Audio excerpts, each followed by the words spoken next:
તો સુરેન્દ્રનગરની પીજીવીસીએલ કચેરીમાં અંડરગ્રાઉન્ડ કેબલની કામગીરી વઢવાણના એમએલએ અને નાયબ મુખ્ય દંડકના હસ્તે ખાતમુહૂર્ત કરવામાં આવ્યું।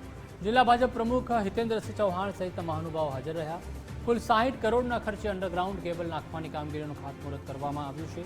શહેરના 2 ફીડરમાં ₹3 કરોડના ખર્ચે કુલ 21 કિલોમીટર સુધી કામગીરી થશે।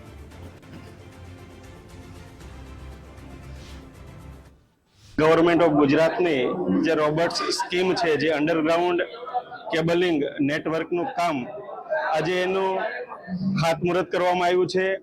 આ સુરેન્દ્રનગર શહેરના પાયલોટ પ્રોજેક્ટ તરીકે જે 2 ફીડર લેવામાં આવ્યા છે, એમાંથી એક ફીડર છે પાવર હાઉસ ફીડર અને બીજું છે હાટકેશ્વર ફીડર। એટલે અંદાજિત 3 કરોડ કરતાં વધારે રકમના ખર્ચે આ શહેરની અંદર 21 કિલોમીટરની અંદર અંડરગ્રાઉન્ડ કેબલિંગનું કામ થવાનું છે।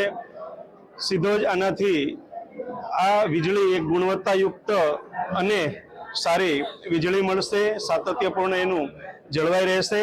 સુરેન્દ્રનગર જિલ્લાની જનતાને જણાવતા આનંદ થાય છે કે સુરેન્દ્રનગર શહેરની અંદર વીજ થાંભલા મુક્ત એટલે કે અંડરગ્રાઉન્ડ કેબલ નાખવાનું કામગીરી જે ગુજરાત સરકારની રોબસ્ટ યોજના હેઠળ થઈ રહ્યું છે અને આ યોજના હેઠળ અત્યારે હાલ આપણે 2 ફીડર આવરી લીધેલા છે અને બંને ફીડરો પૈકીના પાવર હાઉસ ફીડરની અંદર આપણે સરકારી હોસ્પિટલ આવેલી છે, જેનું અંડરગ્રાઉન્ડ કેબલ થતાં આપણી હોસ્પિટલને અવિરત વીજ પુરવઠો મળી રહેશે।